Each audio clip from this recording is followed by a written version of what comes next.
Dobry wieczór Państwu. Mam przyjemność powitać Państwa na panelu dyskusyjnym Requiem liberalnej demokracji ze znakiem zapytania na końcu. Więc tak jak wskazuje tytuł, który został sformułowany jako pytanie, postaramy się podczas panelu odpowiedzieć sobie na pytanie, czy jesteśmy świadkami końca liberalnej demokracji, a może jednak jesteśmy w stanie ją odnowić. Jeśli tak, to czego do tego potrzebujemy? Jak to zrobić? A jeśli tego nie chcemy, no to co w takim razie proponujemy? Nazywam się Filip Furman, jestem socjologiem, reprezentuję Collegium Intermarium. Wiem, że w informatorze z przyczyn jakichś technicznych niewłaściwa afiliacja się u mnie wyświetla, ale to też świadczy o tym, jak wielkie jest już to forum, jak ono się przez lata rozrosło. Stąd chapeau bas dla organizatorów, że tak wielu ekspertów, wiele podmiotów udaje się zgromadzić.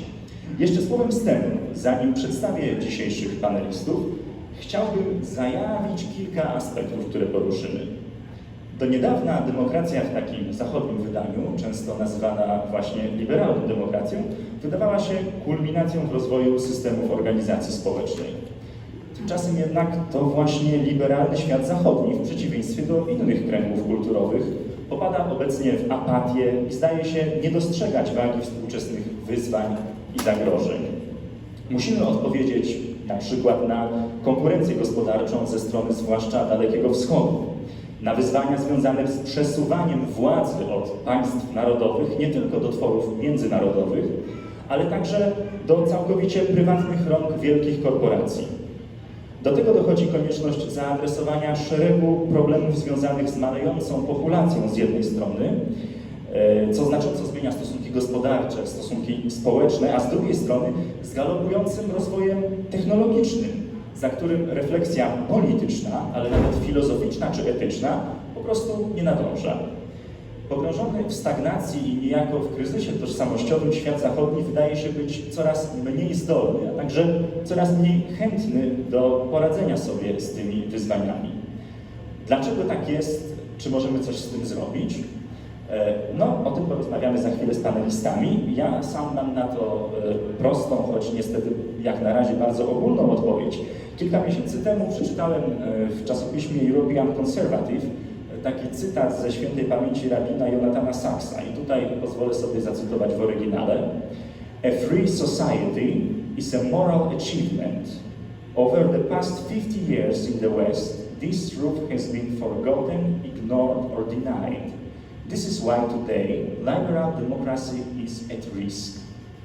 Konkluzja tej myśli jest w mojej opinii taka, że odnowę naszego systemu politycznego należy rozpocząć przede wszystkim od odnowy moralnej. Co na ten temat sądzą paneliści, zaraz się przekonamy. Przygotowując się do panelu, zapoznałem się z Państwa biogramami i dorobkiem, który w przypadku każdego jest znaczący.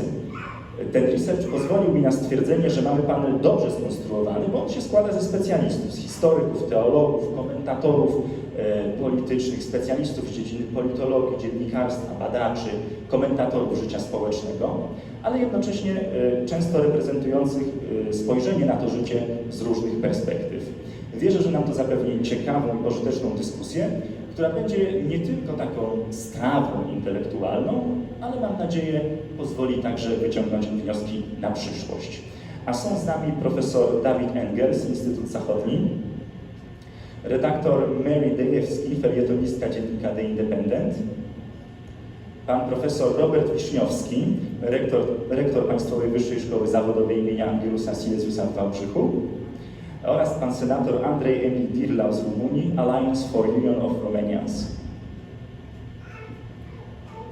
Mamy na panel niestety jedynie godzinę, co nam daje około 12 minut na panelistę, a zagadnienia do omówienia mamy dość obszerne.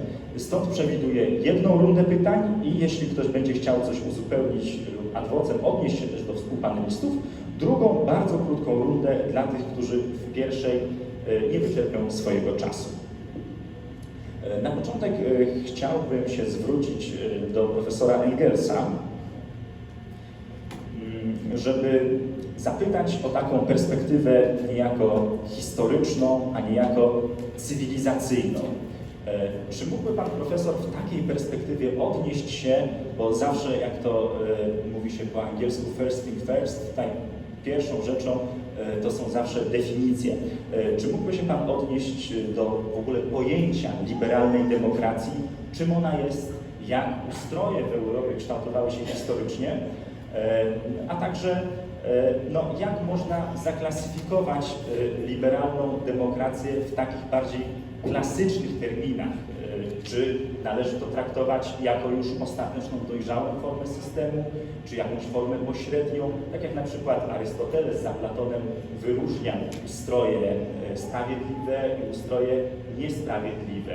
Tutaj raczej Arystoteles i Platon taką opozycję stawiali pomiędzy demokracją a tym ustrojem postulowanym politeą. Jak w tym kontekście widzi Pan Profesor demokrację liberalną? Yes, thank you first for inviting me here. So it's really a big pleasure to be once again at Karpaczu for the economic forum. Thank you for your question also. I think that the title, the Requiem or Death of Liberal Democracy, really is very intriguing. The death of liberal democracy is often enough invoked, be it apotropaically by its supporters, be it hopefully by its opponents. Yet liberal democracy has never existed. In fact, it is even a contradictio in adjectum.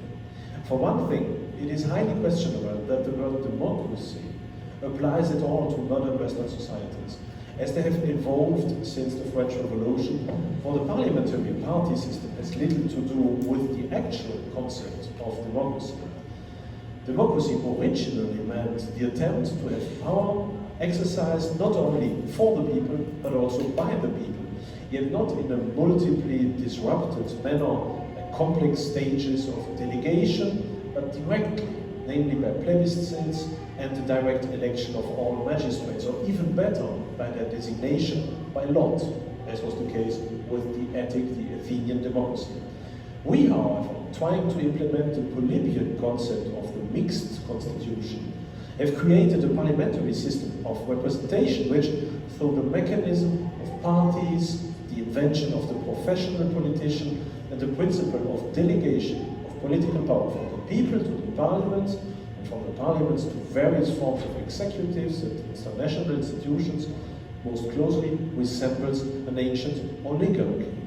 Furthermore, if one also considers that due to the increasing social polarization and the erosion of the classical nation-state, actual power is more likely to be in the hands of big tech, big data, and big business than in those of professional politicians, the actual scope for shaping daily politics dwindles even more. Secondly, we have to discuss the meaning of the word liberal and the suspicion that its common understanding has little to do with the reality practiced today. If by liberal one understands the wish to assure the greatest possible freedom of the individual, then the question must be allowed whether such freedom did not exist to a much greater extent in past centuries than it does today, where almost manic legal proceduralism nips any initiative in the bud, or rather reserves it to a jealously protected elite and their legalist supporters. Furthermore, the increasingly close monitoring of our data by the state and the economy is turning us into a transparent people, and the introduction of a dystopian social credit system like those in China is not only possible in Europe, but has already become reality through initiatives like the COVID passport. Without us noticing, the alleged Western liberalism has become a polycentric digital planned economy. Also, as far as the alleged liberal values are concerned, some uncomfortable questions arise. For if it should be liberal to orient one's own life according to arbitrary and relativist individual moral values, which only have to meet the prerequisite of not limiting the freedom of others, or, to use Kant's word, of being able to become general law, the emptiness of the idea of liberal values quickly becomes clear. Indeed, ultimately, such a concept of freedom merely shifts the dilemma of moral decision-making from the old, pre-modern solidarity communities and norm centers, such as the family, the church, the guild or villages, to the state legislator. The latter, however, has increasingly come under the influence of a decidedly anti-traditional attitude, and no longer sees itself as a prudent companion, but rather as a decider of social political developments. Thus, by systematically promoting tiny minorities, while at the same time directly or indirectly criticizing traditional lifestyles, the liberalism defended by the modern state increasingly corresponds to left-wing radical social engineering. At the end of this development stands, as becomes already clear today, the ideal of an extreme and hedonistic, materialistic individualism, which only allows such variations on an increasingly narrow concept of diversity that the result seems collectivist rather than truly liberal, and which has replaced the actual freedom and colorfulness of lifestyles as the pre-revolutionary past still knew it with uniform conformism, as de Tocqueville already suspected. From this brief clarification of terms, which should make it clear that the current liberal democracies are actually neither liberal nor democratic, but rather correspond to a materialistic collectivist elite rule, some natural consequences follow. For one thing, this development, which has already accelerated sharply in the course of the last 2 decades, is certain to continue even more rapidly in the future, thus making the ultimate consequences of our political choices gradually clear even to those citizens who for a long time naively viewed our collective development rather through the prism of the whence than that of the whither. It may soon be too late, at least for Western Europe, to still make significant course corrections in an organic and peaceful way, since the interplay between politics, business, media, and experts is so entrenched that the worst possible extremes must first be reached before a real rethink can begin. On the other hand, it follows from this that any movement dedicated to the struggle against those conditions must not be led in the name of a mere restitution of an illusory status quo such as the 1980s or the 1990s, which in retrospect may only seem a desirable ideal because the problems anchored in the parliamentary party system as well as in mass liberalism were still largely outweighed by a last vestige of decent morality, which was ultimately fed from pre-revolutionary sources. Once more, this only shows the truth of the famous Böckenförde paradoxon, according to which the modern state lives on preconditions which it cannot guarantee itself, and which, it must be added, it is currently even actively fighting, thus sawing off the branch on which it is sitting, and we all too.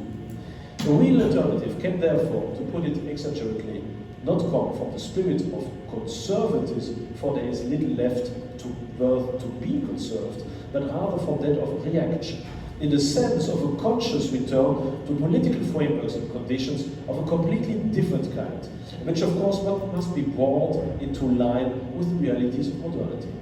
However, this can only be done, as I've already explained, together with a collective of authors from all over Europe in my book Renovatio Europae, by a movement which I have given the name Hesperianism.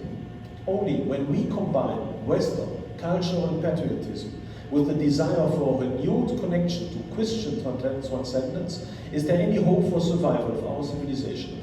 And from that point of view, the only possible starting point for an alternative Europe does not lie in the post-revolutionary nation states or even in modern international institutions, but rather in pre-modern forms of states and societies, such as, for example, the Sacrum Imperium or the Polish-Lithuanian Commonwealth, which all combined subsidiarity, political pluralism, resilience, multiculturalism, legal security, and a transcendent anchoring. Thank you very much. Thank you very much, profesor. Dziękuję bardzo, panie profesorze. Bardzo ciekawa perspektywa. Przede wszystkim, w mojej opinii, to pierwsza refleksja, czyli że samo pojęcie demokracji liberalnej może być w swoim znaczeniu, w swojej istocie, w swojej esencji w pewien sposób fałszywe. Bardzo zainteresowało mnie to, co pan profesor powiedział, jeśli chodzi o przemiany, które w tym momencie obserwujemy w Europie, szczególnie w Unii Europejskiej, że z jednej strony funkcjonuje wciąż ta nazwa liberalizmu, jednocześnie jeśli mówimy o wolności jako takiej, no, która właśnie powinna być desygnatem słowa liberalizm, to okazuje się, że pewnego rodzaju rozwiązania, ta fascynacja silnymi rządami, które niekoniecznie powinny mieć miejsce w demokracji, no one się jednak, okazuje się, że mogą się jednak pojawiać.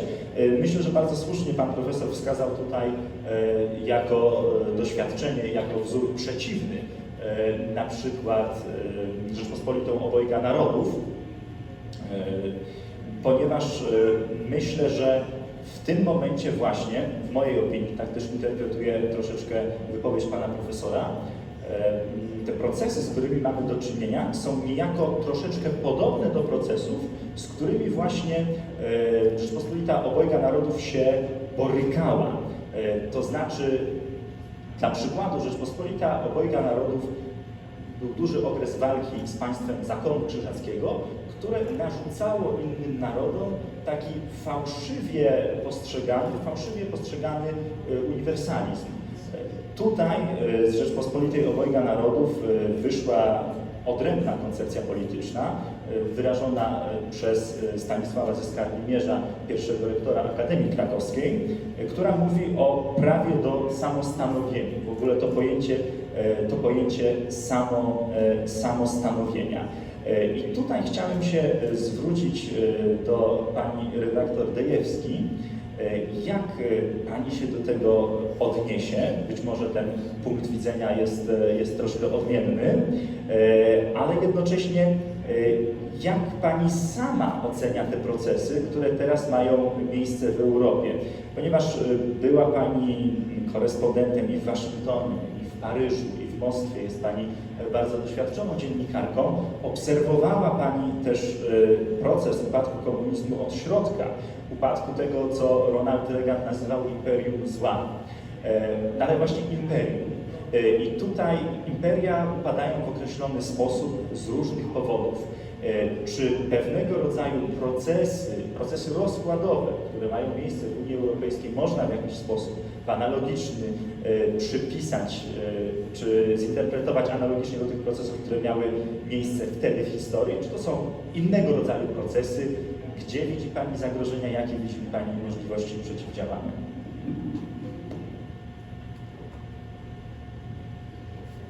Well, thank you very much, and thank you for the invitation to speak here. Can everybody hear all right? I assume it's okay. I wanted to start, I mean, as we've just heard, my response to the questions and to the subject is very much from the perspective of a journalist who spent a lot of time in very many of the countries affected by this single issue which we're calling Requiem for liberal democracy. And the first thing I want to say, just right at the outset, is that there is a big problem at quite a different level with the term liberal democracy, which has less to do with philosophy and more to do with translation.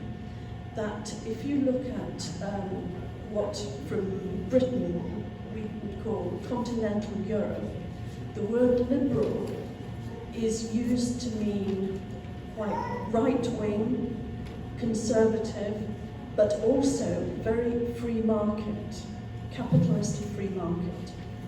That's not the meaning that the word liberal in liberal democracy has in England, English, or in the United States. In the Anglo-Saxon world, liberal is the definition that closer to the definition we've been given, which is a sort of moderate, live and let live, people not taking extreme positions and being quite permissive. So I would say that there's a difference which is often ignored between those two definitions of liberal. And I will be taking the Anglo-Saxon definition as being sort of moderate, live and let live, and which you could possibly say was also more modern than the simple free market view of liberal. I also wanted to say something about why I think we're talking about this today, because there have been some very interesting recent examples where we might be talking about Requiem for liberal democracy, and where in fact just over the last 2 weeks we've heard an awful lot about the collapse partly of Western civilization, but also of liberal democracy in what's been happening in Afghanistan. Because the idea was that the Americans, and to a lesser extent the British, were engaged in what they called nation building. And building the nation as they saw it was very much in an American, Anglo-Saxon, maybe slightly less European image, in the hope that somewhere like Afghanistan would become more like us. And what we've seen in the last 2 weeks, just 2 weeks, we've seen that that's come practically to nothing. People who subscribe to the Western vision for Afghanistan have largely tried to leave the country or have gone into hiding. And the opponents of that way of looking at the world have taken over and are now in control. And this is just the latest example of how this has worked. You can also look back, not that far. You can look back at Burma, which we thought maybe was on the way to having something like a liberal democracy, with Aung San Suu Kyi, the representative democracy, long-time protester, being in government. And then suddenly there was a new military coup, and the military took over, and Burma can't be described as anything like a liberal democracy again. We've seen the reversal of the Arab Spring, where the Arab Spring was described, especially in the Western world, as being an example of nations progressing towards a sort of Western view of the world, towards a liberal view of the world. In almost every case, in the first case, which was Tunisia, this has been practically the last case to be reversed. All those examples of what we call the Arab Spring have now come to nothing. And then you look, as you look from I know that New Europe doesn't like being called New Europe, and Old Europe very much likes being called Old Europe. But there is, in some places, a similar view of what's been happening in Poland and in Hungary, where it is said that the gains immediately after the collapse of communism in Europe, that those have started going backwards, and that those countries are less liberal, less democratic than they were, say, 5 or 10 years ago. And the same thing, although people didn't have illusions about Russia being either liberal or democratic, the idea is that Russia too has gone backwards in recent years, rather than the assumption always was that nations would go forward because liberal democracy was seen as progress rather than the opposite. So I think that you can look at what's been happening in the last 5-10 years and say that liberal democracy culminating in this gigantic defeat in Afghanistan has actually been going backwards. But I would also say that that's maybe too pessimistic a view, and that there are reasons for that, and there are also maybe some things that can be done about it. One of the reasons is that in many parts of Europe, but particularly in Poland, to a different extent in Hungary, the church has a very strong presence. And the idea that you could pass directly from anti-communism straight to being a secular liberal democracy, I think was maybe an exaggeration. But that doesn't mean it won't happen, because if you look from the UK, where I live, you look across at Ireland into the Irish Republic, and 30 years ago, Ireland was a very conservative country. It would not have been called liberal in the British and American sense at all. It was considered to be ruled pretty much, the power in the land was the Catholic Church. And in 30 years, that has been demolished.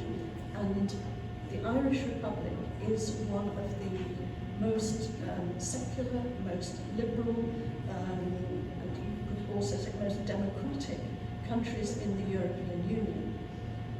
One reason why the power of the church was suffered so badly was partly because just the general rise of a less rural country became much more urbanized, joining the European Union, but also because of the shame and the guilt of the exposés in the church of abuse.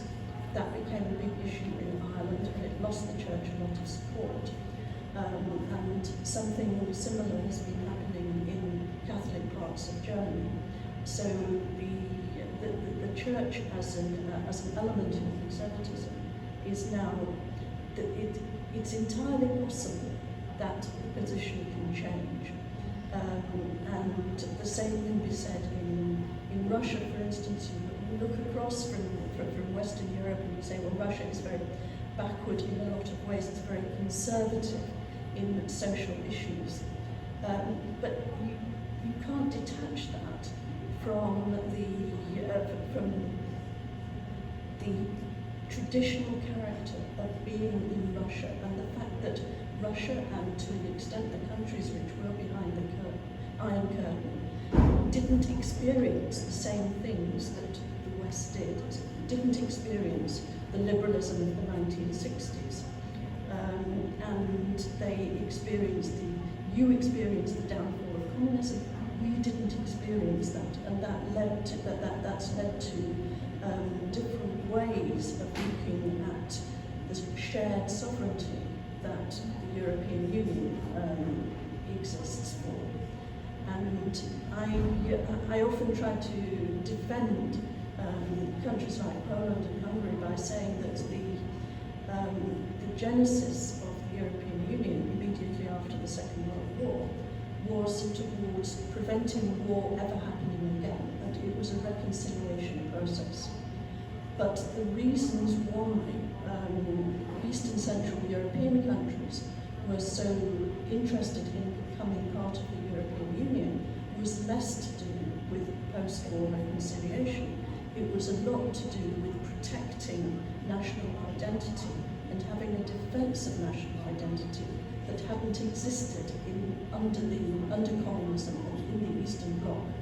And I think we have to see in the next 10, 20 years to see how that develops, to see whether the European Union coalesces into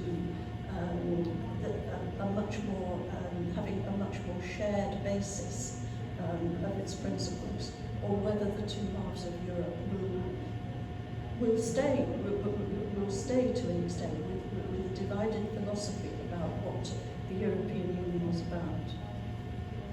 So I think that the liberal democracy has not been defeated, but I think it's come in for some difficulties. And you can say that it needs to be able to do two things. One of them is it needs to show competence in government.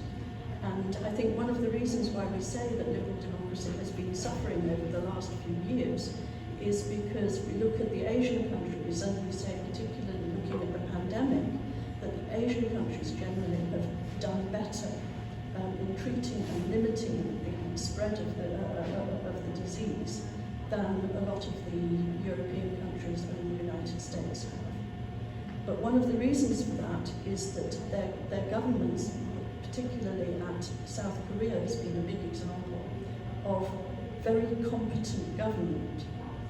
On the opposite side, that competence in government has included restrictions on freedoms that Europeans and Americans would find it very difficult to tolerate.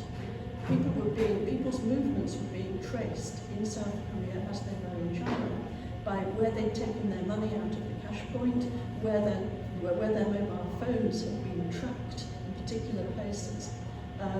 Those sort of restrictions were considered unacceptable, at least in Britain, and I'm sure in the United States.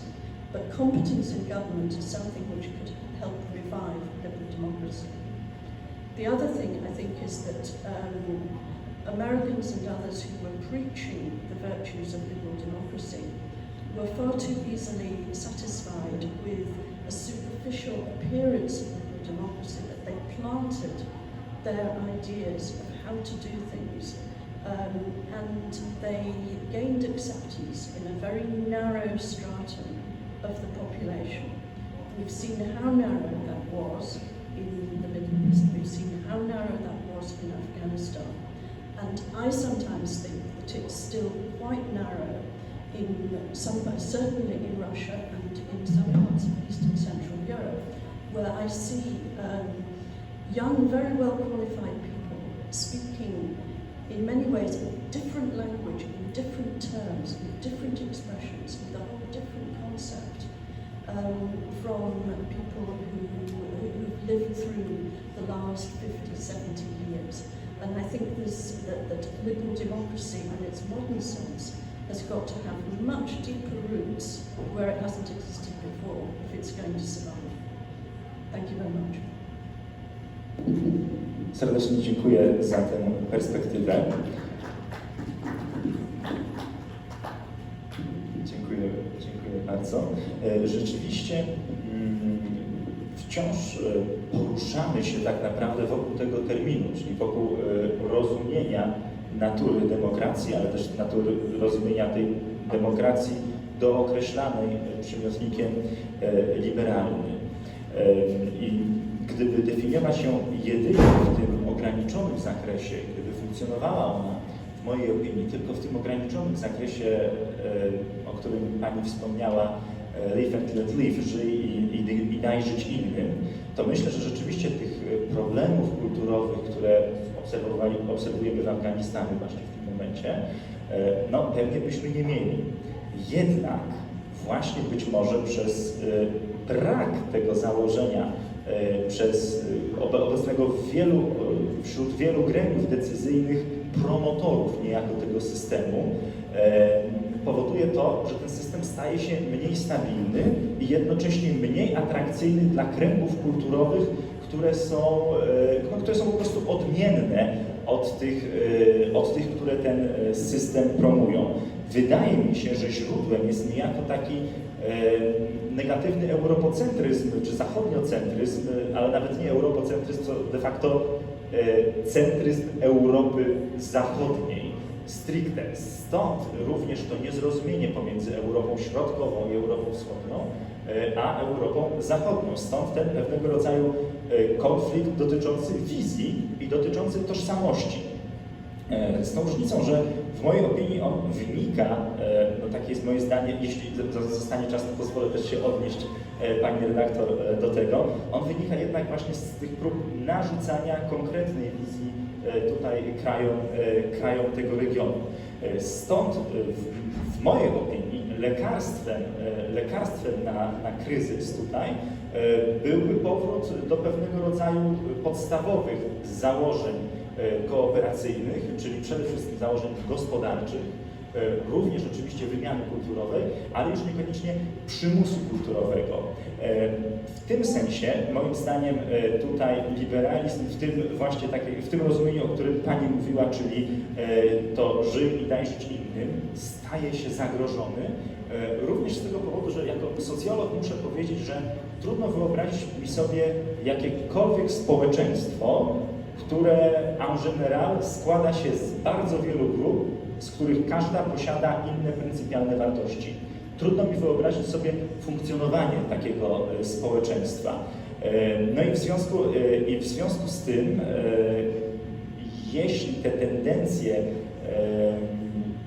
powiedzmy, zewnętrznych nacisków, na przykład na kraje Europy, regiony Europy Środkowo-Wschodniej, mogą prowadzić do takiego rozbicia, a wydaje mi się, jak to obserwuję, że mogą prowadzić do takiego rozbicia, to nic dziwnego, że jest to postrzegane przez te kraje jako zagrożenie, już nie mówiąc o tym, jak to może być postrzegane przez elity krajów znacznie dalszych kręgów kulturowych. No ale to jest taka refleksja, no to co w takim razie robić? Co w takim razie robić? I tutaj chciałbym się spytać o to profesora Roberta Wiszniewskiego, dlatego że jest pan politologiem, ale studiował pan też, z tego co wiem, marketing międzynarodowy.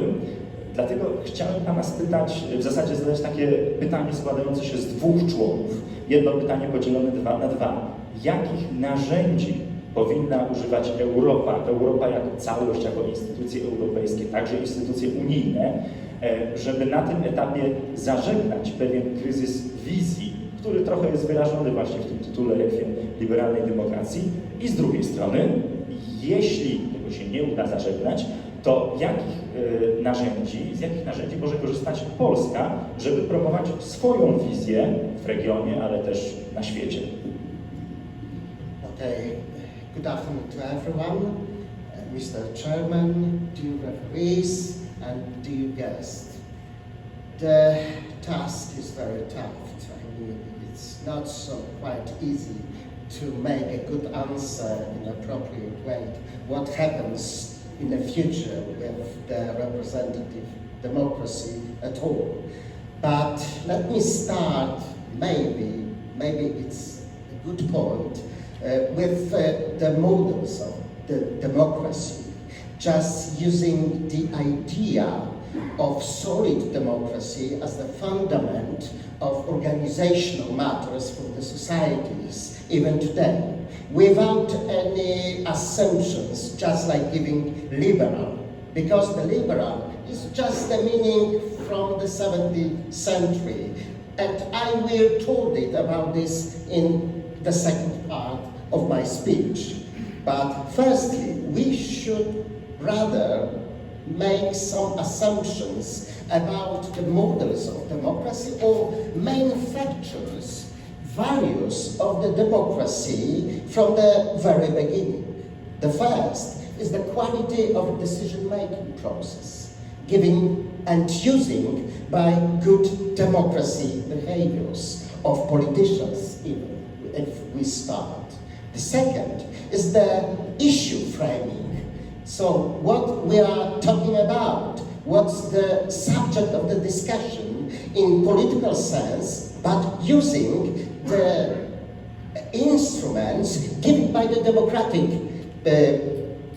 tendencies and techniques, just deliberative democracy, for instance, for today. And thirdly, maybe, that's the principles of inclusion. The principles of inclusion, because that's the important aspect of the democratic sovereignty, relates to the equality of citizens. The good interest, interpret the decision-making process, the weight of the decision given in the society. This is the clue of the democratic decision-making process. If we're looking back, even for the Giovanni Sartori, we find out many exceptional values, because the democracy gives something contradictory in the term, in general. Because how to put together those two values, just free, to be free, and to be sovereign, and of course be equal. How to be equal and to be free, both. It's impossible to make it. We put it the law, because the law gives some procedures how to be equal in pluralistic society. This is the idea. And secondly, as I said, I would like to put the idea and to construct the liberalism and democracy relationship and the influence of globalization, just like even Europeanization as well. There's the same universal aspects that put it into the democratical nation states. Because in Europe, we think mostly about nation states idea, not multinational states. Because historically, we still battling about our place in a certain way. The idea is about the liberalism and democracy as a conflict. Because even if we look for the Carl Schmitt analysis, then we can find out that in many situations, even in the Weimar Republic, we could find the, how to say, the social techniques to resolve the conflicts. How we find out today? We should be very aware.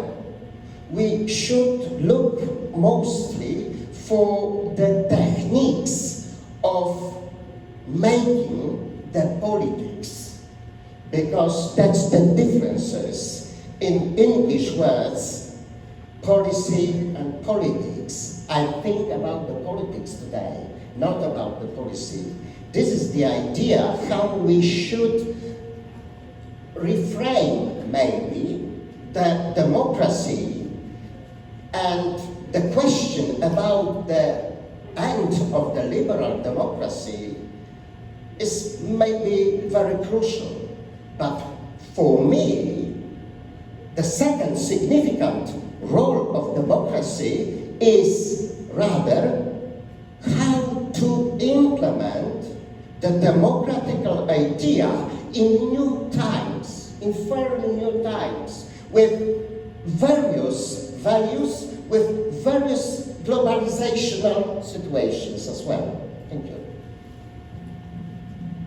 Bardzo dziękuję. Zmieścił się Pan w dyscyplinie czasowej, bo rzeczywiście niestety będzie tylko jedna runda pytań z tego, co już widzę, jeśli chodzi o informacje od obsługi.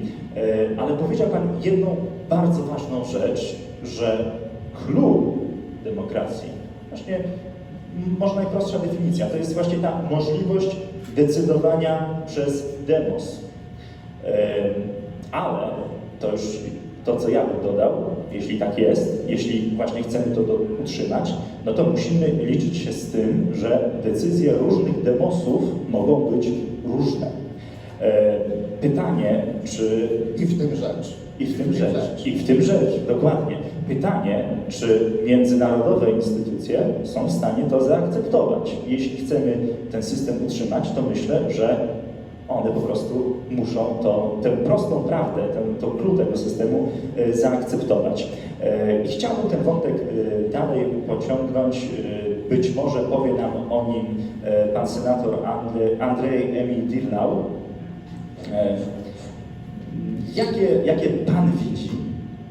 Jakie pan widzi zagrożenia dla demokracji, w tym wypadku także dla prawa narodów do samostanowienia? Wiem, że pan senator przygotował prezentację. Proszę obsługę o włączenie i mamy na tę prezentację 10 minut, 10 minutes. If it could be less than 10 minutes. Thank you very much. It's an honor to speak here, and as Mrs. Melidayevsky said, indeed it's a problematic issue. The terminology issue is not so much with democracy, but with liberalism. And so my presentation will deal with that. But as a response to what Mr. David Engels said, let me start with a quote from Roger Scruton and about Poland, because Mr. Engels said the future does not belong perhaps to nation states. Sir Scruton says the nation state is the condition of Europe, the most settled way of representing to the people the notion of allegiance. Such is the fierceness of man's attachment to what he regards as his own, that a society may endure conquest and occupation. Consider Poland, overcome again and again by rival powers, yet resolute in the defense of its identity, aided by the Church of Rome. Here are 3 points. First of all, the relevance of the nation-state in Europe. Second is patriotism, that Scruton calls allegiance to a nation-state, which makes people overcome the vicissitudes of history, and he takes Polish people as an example, and the connection between patriotism, national identity, Christian faith, in Poland, of course, the Catholic Church. And Scruton exposes the absurdities of secularist ideology. He says the withdrawal of religion withers transcendent social bonds. Christianity, he says, was part of the common way of seeing things. The destruction of its dogmas and rituals has left a vacuum. Secularization hinders the social bonds. So it is politically necessary to fight secularization. And he says the restoration of the church may become important, a serious political cause. So nation, patriotism, identity, Christian church, these are conservative values, and for which you may call me illiberal, by the way of the word liberal in liberal democracy.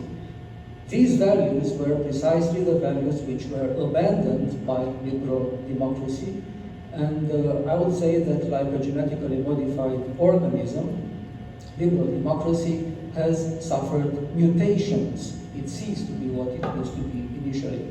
In its march after the collapse of communism, liberalism was globalized and in the process turned into a mutant. So that meant erosion of the sovereignty of national states. They were integrated in international bodies like the IMF, the World Bank, the European Union, the World Trade Organization, the United Nations. So they began to lose their right to self-determination.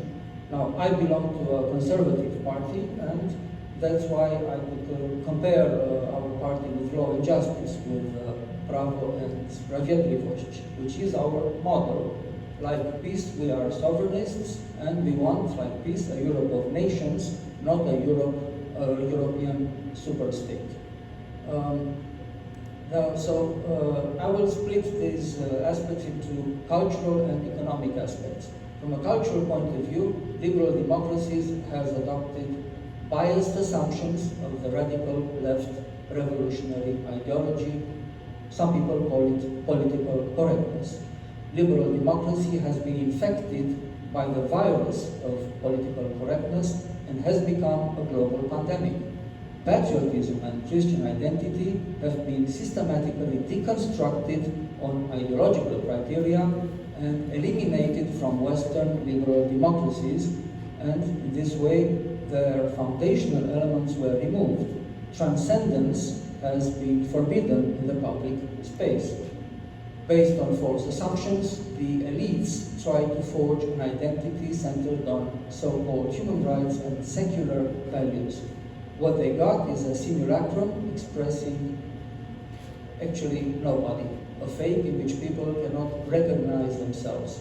In a world with no anchor in the transcendent, God has been replaced by the state and morality replaced by politics, as Georg Hegel said 200 years ago. The state loses legitimacy and becomes a mere choice of a political lifestyle. So the state has no more moral authority, but just the authority of force, exercising ideological coercion with no moral ground. And that is what happened with liberal democracies. Hegemony of secularism, a theophobic culture, intolerant to Christians. The state has become a secular fundamentalist state, which is very serious. Religion reduced to a moral heuristic in an entropic, disenchanted world, and man has become massified, lobotomized, flattened, annihilated, abolished, a consumer and a merchandise at the same time. The new globalized man, called postmodern man, recent man as well, minimal self, as Christopher Lasch calls him, ticklish subject, Zizek, happy slave, garbage can man, has been reduced to a vegetative survival like happy dogs lying in the sun, as Fukuyama famously said. a puppet happy to exist on the horizontal plateau, as Gilles Deleuze calls it. As to God, God is dead, as Hegel announced in 1802, or is in an eclipse, as Martin Buber said, but he has been evacuated from society. As the Polish people knows, the battle for sovereignty also has a spiritual side, the battle for God. That's the problem with liberal democracies. They are today torn by cultural wars and bioethical battles. These bioethics, grounded in traditional Christian morality, are a rift along which cultural tectonic plates collide, and they are perceived by the secularist establishment as fundamentalist threats to the dominant ethos. We have a conflict between traditional family versus right of sexual minorities or LGBT, gender ideology, and these are modern, postmodern battlegrounds. The COVID pandemic is also a new battlefield between traditionalist and globalist 2 minutes. The biopolitics has triumphed. We see an invasion of the body, biological totalitarian control, and a new pharma political correctness has evolved. This is repressive tolerance, as Marcuse used to call it. Now, from the economic point of view, liberal democracies turn to neoliberalism and market fundamentalism, adopting the neoliberal manifesto called the Washington Consensus, with its well-known dogmas, opening markets, liberalizing import, eliminating tariffs, deregulation, privatization. So these policies, of course, are not in the interest of developing nations. And these economic problems are also a reason for the failure of liberal democracies. The free market is famously unstable. Deregulation leads to financial instability, and we saw that in the 2008 Great Depression. Confidence in the laissez-faire policies has collapsed. But neoliberalism has survived after 2008 financial meltdown. Its dogmas are still applied. Neoliberalism is a corporate takeover of the market. Neoliberal hegemony results in a corporatization of the planet and the neoliberal market rationality. The neoliberal discourse has taken over. So today's world order is resulting from the neoliberal globalization formula is dysfunctional. Up to conclusion. Yes. Because So the problem radical is that, stand. yeah, this is the end. We are seeing technocratic elites in Brussels, which have set a neoliberal monopoly and an oligarchy. And instead of a cure for all ills, politically correct neoliberalism has changed its paradigm, becoming a source of ills. We must preserve its democratic tradition, but we must oppose its current pathologies, trying to delete Christian faith and morality, and we see cancel culture and woke culture. So these are the problems with liberal democracies, and that's why we can speak about the Requiem for it. However, because you mentioned Hungary, some even say that this is the future. So the Hungarian Prime Minister said, no, conservatism is not backward, but maybe this is the future of Europe and not what the elites are claiming. Serdecznie dziękuję.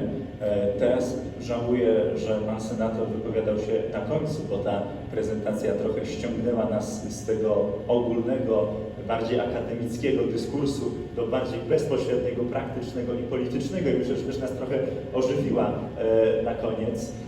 Dlatego teraz dopiero zaczęłaby się mocna dyskusja, ale dziękuję za ten głos. Niestety tę dyskusję będziemy musieli kontynuować w kuluarach. Mam nadzieję, że udało nam się osiągnąć to, co było przynajmniej moim założeniem jako moderatora, to znaczy, żeby wybrzmiały różne głosy, bo w tym momencie, jeśli mówimy o jakimś kryzysie, jeśli mówimy o sposobach przezwyciężenia tego kryzysu, to ważne, żebyśmy usłyszeli wszystkich aktorów sceny społecznej, politycznej, także trzeciego sektora. Mam nadzieję, że to się nam udało. Bardzo dziękuję panelistom, bardzo dziękuję Państwu za wysłuchanie panelu.